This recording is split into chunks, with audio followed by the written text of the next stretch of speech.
Assalamualaikum warahmatullahi wabarakatuh.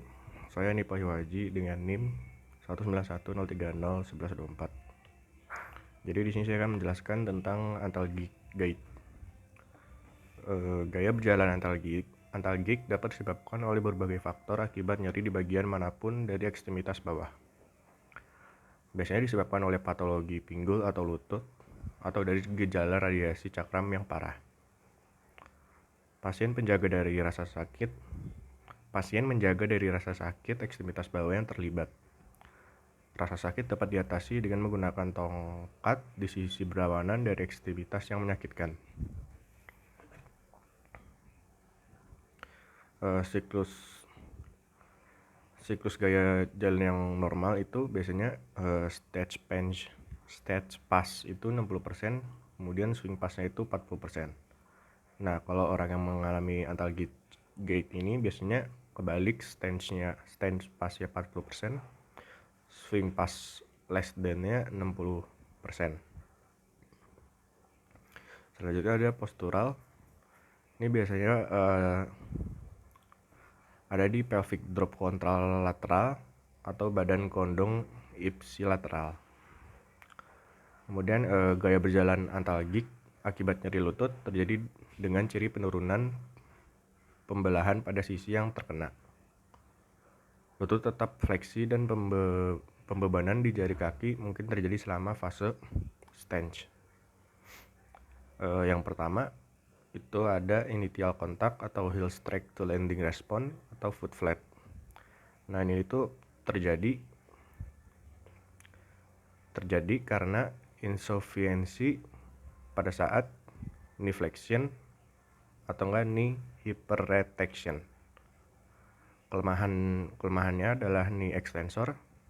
Kemudian biomekanikanya itu pada saat heel strike, quadricep adalah agonis dan hamstring menjadi antagonis. Kemudian pada saat foot flat, hamstring adalah agonis dan quadricep adalah antagonis. Yang kedua ada toe off. Toe ini biasanya terjadi karena insufficiency pada saat knee flexure. Kelemahannya ada di knee extensor, kemudian memiliki biomekanika itu hamstring berkontraksi untuk fleksi lutut secara quadricep memanjang untuk memungkinkan penggerakan. Hamstring adalah agonis dan quadricep adalah antagonis. Yang ketiga, acceleration atau initial swing. Itu biasanya terjadi karena insufficiency pada saat hip flexion. Kemudian memiliki kelemahannya itu pada saat di hip flexor. Kemudian memiliki biomekaniknya itu bicep femoris itu diagonis dan quadricep femoris itu antagonis. Kemudian gaya berjalan antalgik akibat nyeri pergelangan kaki dapat terjadi dengan ciri diri yang panjang langkah yang berkurang dan penurunan pembebanan pada kaki yang terkena. Jika masalahnya adalah sakit di kaki depan, maka toe off akan dihindari whole weight bearing yang digunakan. Jika rasa sakit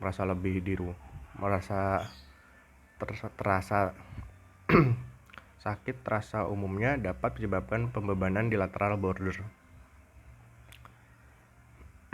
Nah, ini biasanya terjadi pada saat exercise ankle dorsiflexion. Kemudian memiliki kelemahan soleus yang memiliki biomekaniknya itu soleus, gastrocnemius sama itu antagonis. Kemudian tibialis anteriornya itu dia agonis. Selanjutnya gaya berjalan antalgik akibat nyeri pinggang menyebabkan fase stance berkurang di sisi yang sakit. Terang didorong cepat ke depan dengan bahu yang berlawanan terangkat dalam upaya untuk meratakan berat badan di anggota gerak dan mengurangi pembebanan. Itu dibagi menjadi beberapa bagian. Yang pertama ada mid stand. Itu terjadi pada saat exercise di hip flexion. Kemudian memiliki kelemahan di hip abductor dan memiliki biomekaniknya itu yaitu di agonisnya itu ada hip flexor group sampai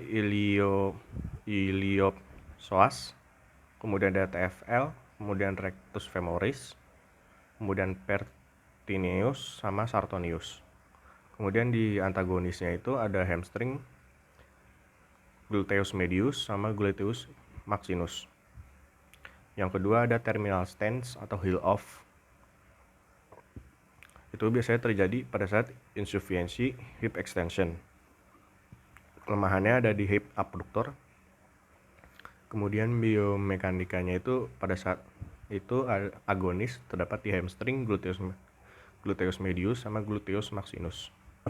Kemudian antagonisnya itu ada di hip flexion group sampai iliopsoas, TFL, rectus femoris, pertineus sama sartorius. Kemudian yang ketiga ada two off. Itu terjadi pada saat exercise reflection.